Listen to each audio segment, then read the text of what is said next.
사도행전 묵상일기 197번째. 진정한 복음은 문턱을 낮추고 진실한 사랑은 식탁을 지킵니다. 사도행전 15장 20절에서 21절 말씀. 다만 그들에게 편지를 보내서 우상에게 바친 더러운 음식과 음행과 목매어 죽인 것과 피를 멀리하라고 하는 것이 좋겠습니다. 예로부터 어느 도시에나 모세를 전하는 사람이 있어서 안식일마다 회당에서 그의 글을 읽고 있습니다. 아멘.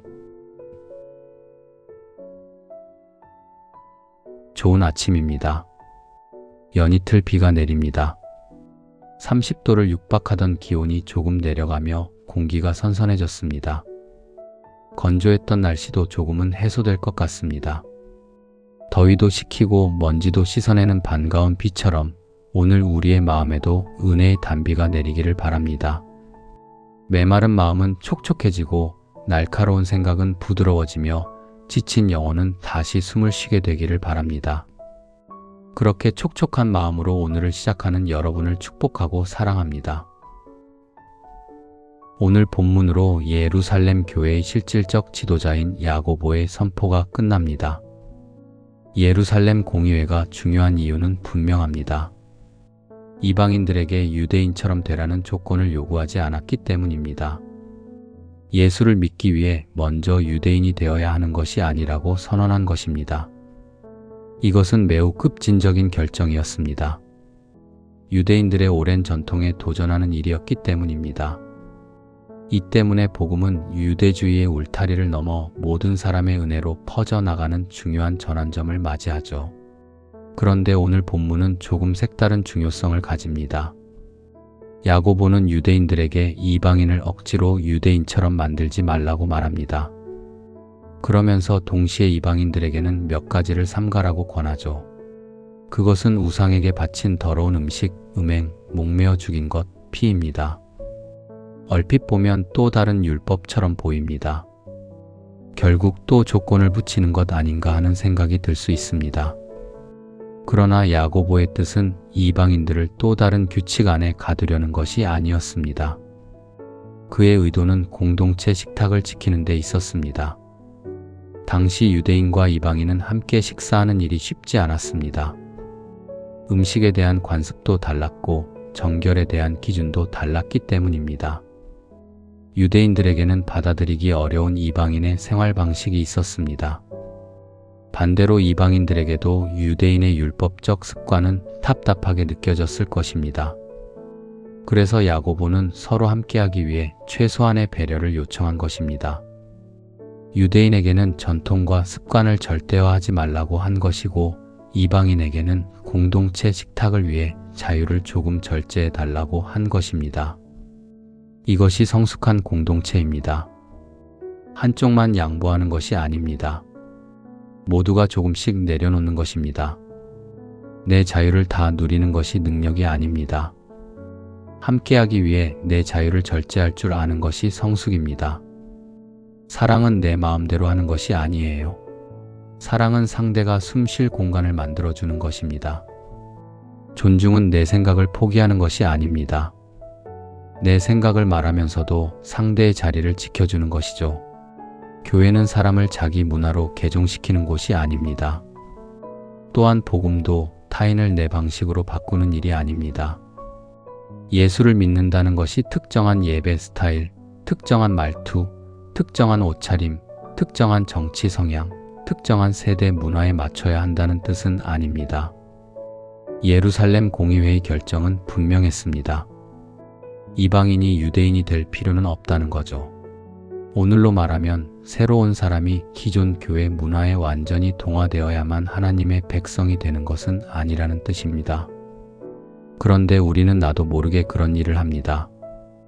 교회 안에서만 통하는 언어를 당연한 듯 사용합니다.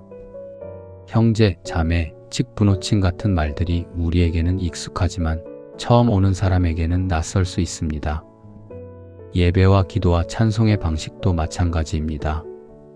오래 다닌 사람들에게는 자연스럽지만 처음 온 사람에게는 어색할 수 있습니다. 그런데 우리는 그 어색함을 배려하기보다 이게 맞는 것이라고 강요할 때가 있습니다. 그러면 복음의 문턱은 높아집니다. 우리는 본질을 위해 비본질은 양보할 줄 알아야 합니다. 우리가 전하려는 것은 교회 문화가 아닙니다. 내 취향도 아닙니다. 내 안에 주신 예수님의 사랑입니다. 그 사랑을 전하기 위해서라면 내가 좋아하는 스타일 하나쯤 내려놓을 수 있어야 합니다. 내가 익숙한 언어도 조금 바꿀 수 있어야 합니다. 내가 편한 방식을 조금 늦출 수 있어야 합니다. 사랑은 늘 번역이 필요합니다. 상대가 알아들을 수 있는 언어로, 상대가 받을 수 있는 방식으로 전해져야 합니다. 이것은 교회 밖 사람들에게만 해당하는 이야기가 아닙니다. 교회 안에서도 마찬가지입니다.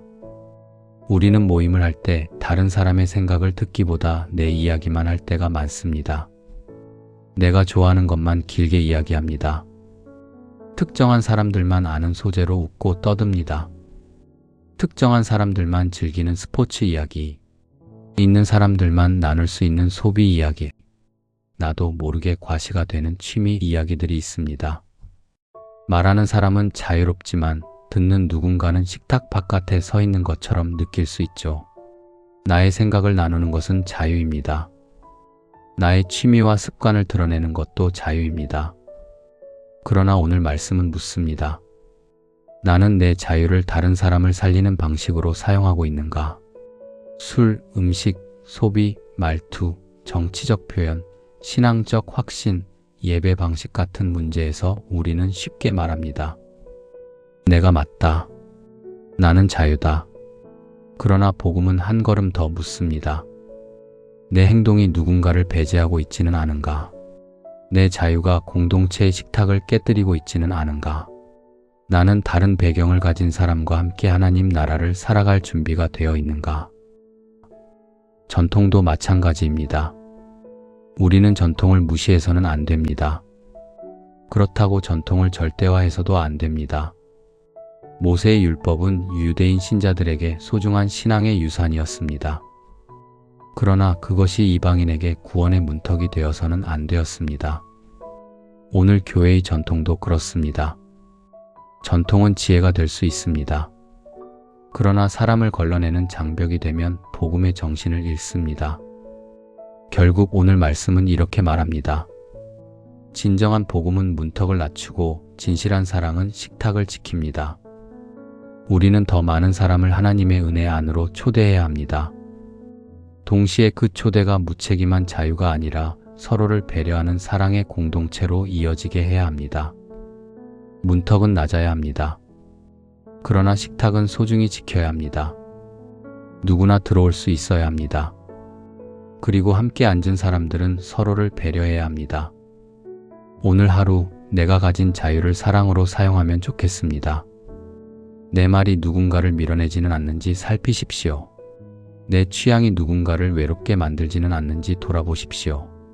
내 확신이 누군가에게 멍해가 되지는 않는지 생각하십시오. 진정한 복음은 문턱을 낮춥니다. 진실한 사랑은 식탁을 지킵니다. 오늘도 낮은 문턱과 따뜻한 식탁을 만드는 여러분 되시기를 축복합니다.